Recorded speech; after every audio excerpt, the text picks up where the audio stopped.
El programa Acompañamiento y Acceso Efectivo a la Educación Superior, PASE de la Universidad Austral de Chile, en su compromiso con los establecimientos educacionales adscritos al programa de la región de los ríos, llevó a cabo su segunda versión de prácticas innovadoras exitosas. Dicha actividad en el año 2022 era un espacio orientado a promover el diálogo y la reflexión respecto al quehacer profesional docente y sus posibilidades de mejora en un contexto cada vez más desafiante. Por consiguiente, en esta segunda versión, el objetivo es poder visibilizar, compartir y difundir 6 iniciativas que se dieron en estos espacios educativos, en los ejes que a continuación vamos a mencionarles: metodología y estrategias de enseñanza, donde participó el Liceo Alberto Blesgana con su podcast Delatando la Historia. Además, nos vamos a encontrar con el Liceo Bicentenario de Excelencia Camilo Enríquez, quien nos comparte su práctica Equipo de Matemáticas. En esta misma línea, el Instituto Profesional GIFEN nos comparte también su taller de escritura epistolar, ¿sí? Y también vamos a mencionar por último el Liceo Técnico Profesional de Río Bueno, quien llevó a cabo un trabajo colaborativo basado en retos. Un segundo eje que ustedes podrán observar tiene que ver con el trabajo colaborativo e interdisciplinario, y en esta línea el Liceo Técnico de Valdivia nos comparte su temática denominada Servicio de Hotelería Hospitalaria.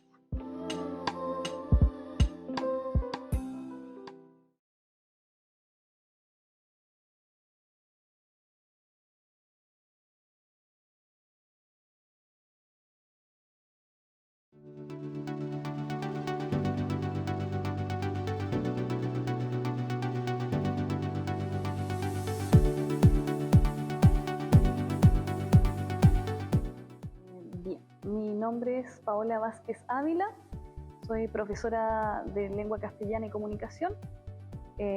Actualmente me desempeño en el Instituto Técnico Profesional GIFEN, trabajo, y en cuanto a mi experiencia desde lo pedagógico, educacionalmente, ha sido muy buena. De hecho, ya llevo 10 años de experiencia. Ha sido positiva, de altos y bajos, de aprender mucho también, desafiante. Sobre todo esta profesión exige mucho desafío de estar continuamente estudiando, de ser muy observativo, de involucrar mucho el tema de la pasión también cuando uno va a hacer una actividad, incluso desde la planificación. De pronto yo identifiqué, en realidad observé la problemática que existía entre los estudiantes de un contexto rural, ¿sí?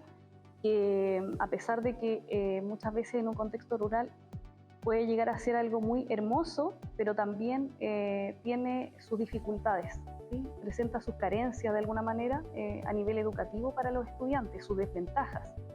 Y una de esas es que el estudiante es poco lector, escribe poco, se motiva o cuesta mucho motivarlo para que escriba y escriba bien. Cuando uno trabaja en una escuela rural de alta vulnerabilidad, se encuentra con una carencia emocional muy grande también en los estudiantes. ¿Ya? Hay estudiantes que viven situaciones problemáticas dentro de sus hogares y muchas veces eso les lleva a tener una poca motivación, ¿sí? Para estudiar, para mejorar, o muchas veces baja autoestima. Todo esto que he ido observando en los estudiantes, conociéndoles día a día, viendo e identificando cuál puede ser esa carencia que les impide desear aprender, ¿sí? Desear mejorar. Entonces ahí nace esta idea de poder ayudarlos, ¿sí? Desde algo innovador, ¿sí? Algo que también impacte en sus vidas de forma emocional, ¿sí? Y ahí nace esta idea del intercambio epistolar. Muchos objetivos, pero uno de los principales es el hecho de que ellos desarrollen la escritura, ¿sí? La creación de la escritura, pero principalmente para que sean entendidos, ¿sí? O sea, yo quiero comunicar algo a los demás, pero necesito tener una buena redacción para que el otro me interprete bien, ¿sí? Interprete bien mi mensaje y también pueda yo, en el fondo, trabajar la autoestima en estos estudiantes, porque el estudiante, en la medida que ve que progresa, que mejora, que escribe bien, él dice: me siento bien, me siento bien conmigo mismo, pude hacerlo, puedo lograrlo. Otra cosa importante era el tema de despertar la curiosidad e el interés espontáneo, ¿sí? O sea, al momento de ellos recibir su carta, su respuesta, ellos tenían curiosidad. ¿Quién era esa persona? No la conocían, nunca la habían visto. Bueno, se realizó en 2 establecimientos. La primera vez que lo apliqué fue en Pirúa, en la escuela de Illinco, una escuela básica rural, donde realicé clases de lenguaje, y allí lo apliqué con estudiantes de multigrado, ya quinto y sexto básico. Estaban en una misma sala de clases y entonces allí se aplicó este intercambio con estudiantes de cuarto medio, electivo humanista, del Colegio Adventista de Talcahuano. Entre estos 2 establecimientos se realizó este intercambio. Y acá también, en el ITP GIFEN, ¿sí? En el Instituto Técnico, el año pasado se aplicó estudiantes de primero medio del ITP y estudiantes de segundo medio de un liceo en Santiago, un liceo católico de Santiago. Dentro también de toda esta, muchas veces, carencia en los conocimientos, por ejemplo, muchos estudiantes, era algo que yo escuchaba recurrentemente: profesora, no se me ocurre nada, ¿sí? No sé qué escribir. Entonces se les entregaba a ellos previamente una estructura, ¿sí? Sugerente, donde ellos elegían qué colocar y qué no colocar en su carta. Pero yo les entregaba una pauta muy específica y concreta sobre aquello que ellos podían colocar allí en su carta. Por ejemplo, la presentación de ellos era súper importante. Presentación que describieran su localidad, el lugar donde viven, que valoraran también ciertos lugares, paisajes, personas de su localidad que sean representativos, sobre todo para trabajar el tema de la identidad local. Por ejemplo, otro de los aspectos era el hecho de contar anécdotas, ¿sí? Relatar anécdotas, que también fue muy entretenido porque era una de las partes que llevaba esta carta, que era que ellos relaten allí algún aspecto de su vida que sea entretenido, divertido, que les guste y que quieran compartir libremente, ¿sí?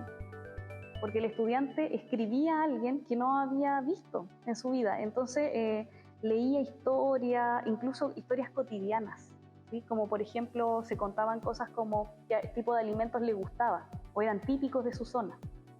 Entonces fue bien interesante despertar la curiosidad y esto, que de alguna manera es como la excusa en realidad la actividad. ¿Para qué? Para lograr que el estudiante aprenda, ¿sí? Aprenda de sus errores, a corregir. En ese proceso es donde ocurre en realidad el aprendizaje, ¿sí? Entonces el profesor, en este caso nuestro desafío es estar ahí como un guía constantemente para aprovechar ese proceso de aprendizaje, porque es allí donde ocurre todo. En este revisar, ¿sí? En este equivocarse, me equivoco, ¿qué ocurre? ¿Me frustro? ¿Cómo manejo la frustración? Sobre todo en el aspecto de la escritura, porque es algo que continuamente se ve mucho en el aula de clase. El estudiante no le gusta escribir porque no quiere equivocarse, no quiere que los demás le apunten o el profesor le apunte el error. Entonces fue bien interesante trabajar el proceso, que a los estudiantes yo veía que, y le di mucho énfasis, es al autoconocimiento. Cómo a través de la escritura también me voy conociendo. Muchos de estos estudiantes no se conocían, y es muy extraño decirlo, pero ellos vivían de alguna manera en su campo, vivían experiencias súper entretenidas, lindas, y muchas veces ellos no se valoraban así, no valoraban esas experiencias. Entonces, a través de la escritura ellos toman conciencia de quiénes son ellos, de qué les rodea, de qué cosas hermosas, agradables viven. Incluso nos reíamos en la clase con anécdotas. Bien, lo primero que comencé a realizar fue la teoría, ¿sí? La teoría. Primero las herramientas teóricas. Ya cuando hablamos de herramientas teóricas es qué es redactar, qué es escribir, por qué es importante valorar la escritura, qué significa escribir bien, qué significa una coma, dónde se coloca un punto aparte, punto seguido. Todo lo que relacionado a la teoría. Primero fue esa fase. Luego continuamos con algo muy importante que creo que es algo desafiante para todos los profesores y hasta el día de hoy yo sigo aprendiendo esto, que es la evaluación, la rúbrica, ¿sí? Cómo nosotros tenemos que redactar una rúbrica de tal manera que sea entendida por el estudiante, tenga sentido, tenga mucho sentido y que esté también apegada a un sentido de realidad, ¿sí? Cómo el estudiante conecta con la realidad y no solamente se queda en el aula. Por eso también nace la idea de que esto vaya más allá de las fronteras del aula. Bueno, yo les propuse a los estudiantes que todos comenzábamos por una nota 7, todos. Y todos me quedaron mirando así como sorprendidos, profesora, ¿cómo todos tenemos un 7 y no hemos hecho nada? Sí, todos comenzamos con un 7, pero aquí viene lo interesante. Nosotros, si usted quiere permanecer con su nota buena, ¿cierto? Allí, tiene que hacer algo muy interesante, que es simple, tiene que corregir. Tiene que aprender a corregir. Diccionario, computador, le pregunta a la profesora, le pregunta a un compañero, corregir su carta. Buscar la perfección, tratar de hacer todo de manera tal que sea entendido de la mejor manera. Y es bien interesante porque como se aplicó esta misma fórmula durante un mes, se convirtió en un hábito, ¿sí? El estudiante, ¿qué es lo que aprendió a hacer en un mes? Preguntas. Un estudiante que tenía miedos a muchas veces a hacer el ridículo, a equivocarme, a decir, profesora, no sé escribir, ¿sí? No se me ocurre nada para escribir. Pasó de eso a ser un estudiante que pregunta, ¿sí? Y que tiene la oportunidad, ¿sí? La oportunidad de aprender mediante estas preguntas. Y es muy interesante también que el estudiante aprenda a hacer preguntas, desee hacer preguntas, nazca de él voluntariamente hacer una pregunta, aunque sea la más sencilla, la más simple. Y es muy importante que los profesores valoremos eso en el aula, y eso es lo que se dio, ¿sí? Durante las clases siempre se entregaba una pauta de cotejo. Entonces, en esa pauta de cotejo, más la rúbrica, ellos iban observando cuáles eran específicamente lo que se iba a evaluar. Por ejemplo, dentro de eso, ellos tenían que lograr escribir una cierta cantidad de párrafos, ¿sí? Y entonces eso era lo que se evaluaba, ¿sí? Los chiquillos escribían sus párrafos, se evaluaba con la rúbrica y se evaluaba ortografía, redacción, coherencia, cohesión, todo lo que eso involucra. Por ejemplo, el tema también de que sean expresivos, ¿sí? También trabajamos muchísimo, eso fue un trabajo bien exigente en realidad, porque el estudiante sabía que él tenía que causar también emociones al momento de escribir. Entonces es bien interesante. Se trabaja de la siguiente forma. El profesor va dando el tiempo para que el estudiante vaya redactando su carta. El estudiante redacta aproximadamente, eso va a depender mucho del tipo de estudiante. Es muy importante que el profesor tenga un conocimiento de cómo aprenden sus estudiantes, en los tiempos, respetar también los tiempos. Generalmente hoy en día, como el profesor siempre tiene que cumplir objetivos, abarcar muchos objetivos, acá tenemos que esperar, tener respeto de alguna manera por el tiempo en el que aprenden, sobre todo los estudiantes en liceos o en escuelas de alta vulnerabilidad. ¿Por qué? Porque es un estudiante que muchas veces va a escribir lento, se va a equivocar mucho. ¿Cómo lo voy a hacer como profesor?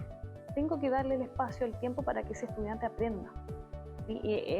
También se dan muchas dinámicas de conversación, es bien interesante. Vi en muchas ocasiones, porque también les sugerí que algunos estudiantes leyeran sus cartas a sus compañeros, a sus amigos. Mira, escúchame, mira, voy a leer mi carta. ¿Cómo está? ¿Crees que está bien? ¿Qué opinas?